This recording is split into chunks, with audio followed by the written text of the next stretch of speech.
Welcome to ज्ञान मार्ग।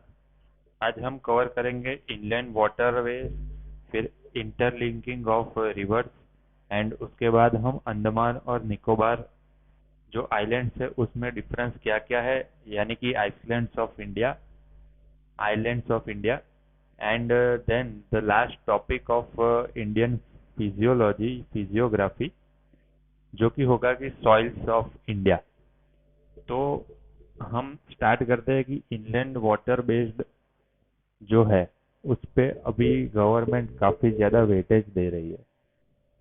तो उसके सिग्निफिकेंस क्या है, उसके बेनिफिट्स क्या है, benefits of inland water based transportation in India.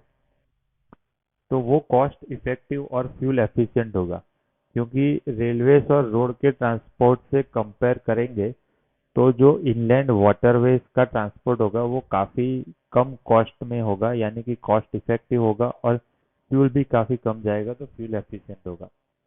उसके साथ साथ वो एनवायरनमेंट फ्रेंडली भी होगा, क्योंकि कम फ्यूल उसमें यूज होगा।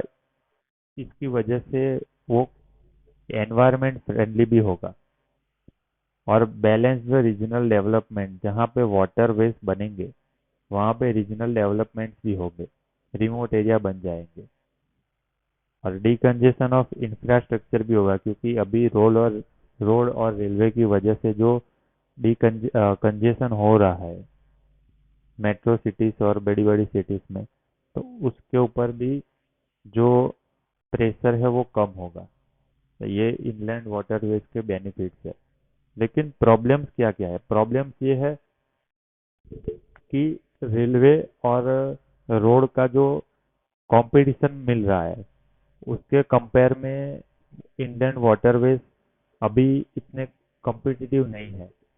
फिर सेडिमेंट्स भी रिवर से आ रहे हैं और सिल्टिंग भी हो रहा है, तो इससे वहाँ पे एक रेस्ट्रिक्शन और एक अवरोध पैदा हो रहा है। ऑब्स्ट्रक्शन की तरफ देख सकते हो उसको।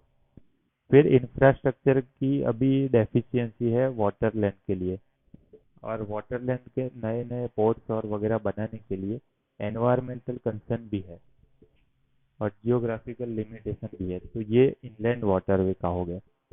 अभी एक बात है कि इंटरलिंकिंग ऑफ रिवर्स, मतलब कि जहाँ पे ज्यादा रिवर का पानी होता है वहां से लेस वाटर वाली रिवर को पानी भेजना। जैसे गंगा ब्रह्मपुत्र से रिवर का पानी कम पानी वाली कम वॉल्यूमिनस रिवर को पानी भेजना। इसका एक एग्जांपल है केन बेतवा प्रोजेक्ट भी एक इसका उत्तम उदाहरण है। तो इसके बेनिफिट क्या क्या है, तो सबसे पहला बेनिफिट तो यही है कि जो जहाँ पे पानी की शॉर्टेज है उस एरिया को पानी मिलेगा। इससे एक बेनिफिट ये होगा कि वहाँ पे एग्रीकल्चर बढ़ेगा, वहाँ पे इकोनॉमी डेवलप होगी। और एग्रीकल्चर के साथ साथ वो पानी का हम हाइड्रो इलेक्ट्रिक पावर बनाने के लिए, प्रोड्यूस करने के लिए भी हम उसका यूज कर सकते हैं।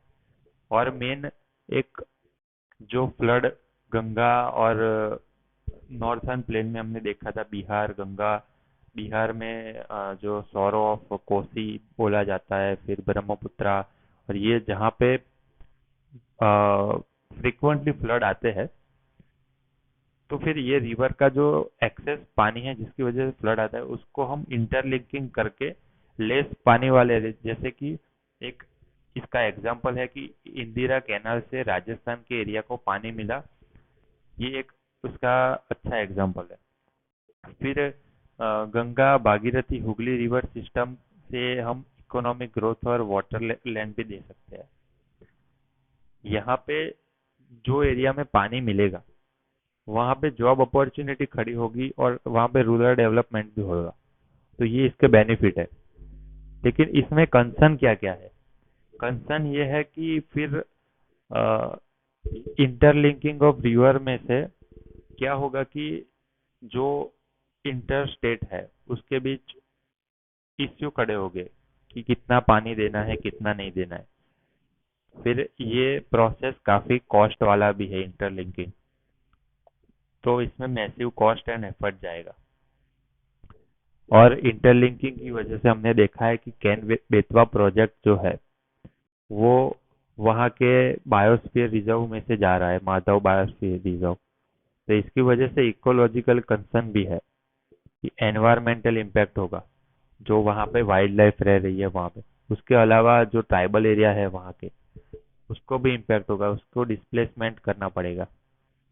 और एक डाउट ये भी है कि इससे फ्लड कंट्रोल होगा कि भी नहीं होगा। तो ये इंटरलिंकिंग ऑफ रिवर है। अब नेक्स्ट टॉपिक ये है कि आइसलैंड ऑफ इंडिया। दो आइसलैंड है, एक है अंडमान निकोबार जो कि बे ऑफ बंगाल में है, और एक है लक्षद्वीप जो कि अरेबियन सी में है।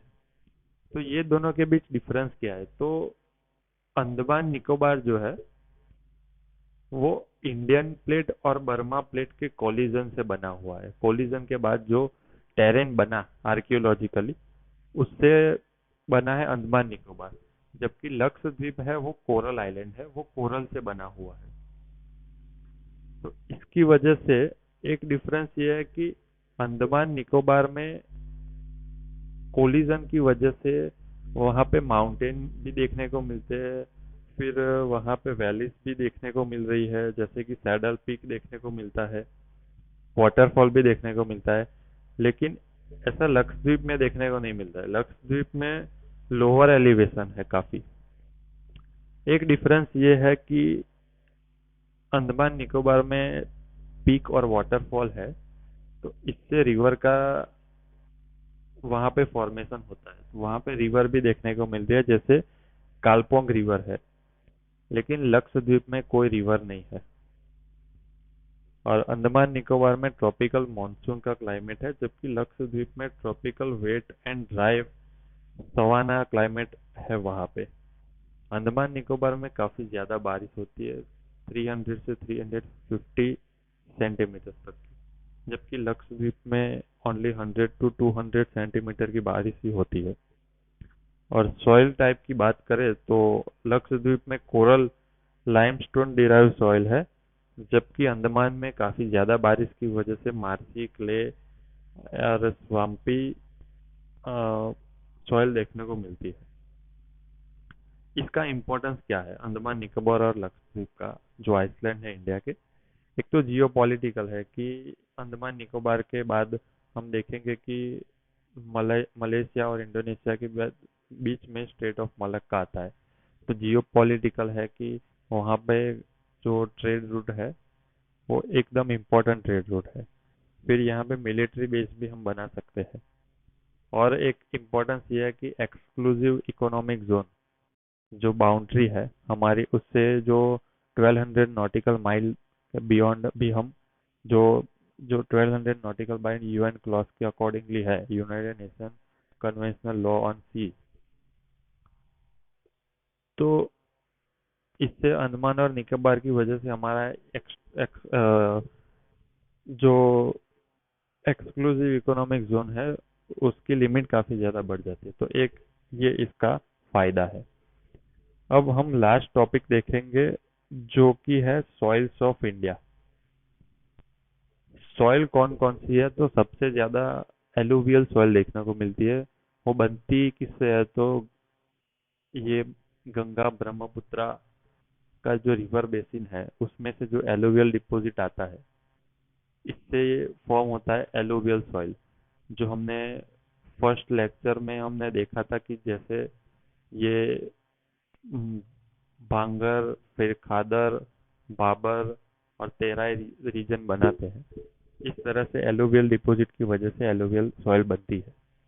और 40% ऑफ इंडिया की सॉइल एलुवियल है, यानी कि सबसे ज्यादा एलुवियल सॉइल देखने को मिलती है among the all types of soil. इसमें खेती किसकी होती है? तो खेती होती है जहाँ ये जो खेत है जिसको ज्यादा पानी चाहिए होगा, जैसे कि rice, wheat, jute, sugar cane, इसकी खेती होती है। यहाँ पे एक इंडस्ट्री देखने को मिलती है ब्रिक्स और पॉटरी की भी। एलुवियल के बाद जो सबसे ज्यादा देखने को मिलती है वो सॉइल है रेड एंड येलो सॉइल। हाँ, ये रह गया है कि एलुवियल सॉइल जो है यूपी, बिहार, राजस्थान, झारखंड उसमें देखने को मिलती है, जबकि रेड एंड येलो सॉइल है वो वेस्टर्न घाट पे और काफी छोटा नागपुर जो कि ओडिशा, आंध्र प्रदेश वहां पे देखने को मिलते हैं रेड एंड येलो सॉइल। और यहाँ पे रेड एंड येलो सॉइल के ऊपर ग्राउंड नट, फिर पोटैटो, व्हीट, इसका क्रॉप्स उगाए जाते हैं। और इंडस्ट्री में ब्रिक इंडस्ट्री में पॉटरी देखने को मिलती है। फिर आती है ब्लैक सॉइल, जिसे रेगुड सॉइल भी बोला जाता है। वो देखने को मिलती है गुजरात, राजस्थान, नॉट राजस्थान, गुजरात, महाराष्ट्र, फिर आंध्रा के कुछ हिस्से में। वहाँ पे कॉटन की खेती काफी ज्यादा होती है। और उसके बाद आता है लेटेराइट सॉइल, जिसमें हाई टेम्परेचर होता है। और टेम्परेचर और लो हाई टेम्परेचर, हाई रेनफॉल की जो एरिया है, वहाँ पे लेटेराइट सॉइल होती है। जो ब्रिक्स बनती है वो इंडस्ट्री वहाँ पे होती है। और वहाँ पे खेती कैस्यू, टी, कॉफी, इसकी खेती वहाँ पे काफी ज्यादा देखने को मिलती है। ये वेस्टर्न घाट, ईस्टर्न घाट और राजमहल हिल्स में के एरिया में लेटेराइट सॉइल देखने को मिलती है। फिर आती है एरिड और डेजर्ट सॉइल, जो कि राजस्थान, गुजरात में देखने को मिलती है। हालांकि वहाँ पे कोई क्रॉप्स पर्टिकुलरली उगाए नहीं जाते, फिर भी मिलेट ऐसा एक क्रॉप है जिसको ज्यादा पानी की जरूरत नहीं है, इसलिए वहाँ पे लोग उसको कल्टीवेट करते हैं। तो मिलेट खेती वहाँ पे होती है।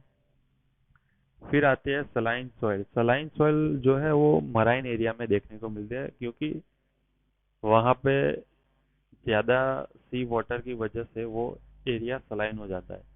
एक एंथ्रोपोलॉजिकली कोई एरिया को सलाइन सॉइल बनाना है तो हाई इरिगेशन की वजह से वहाँ पे सलाइन सॉइल बन जाती है। तो इसको अटकाने के लिए वो लोग जिप्सम का भी यूज करते हैं।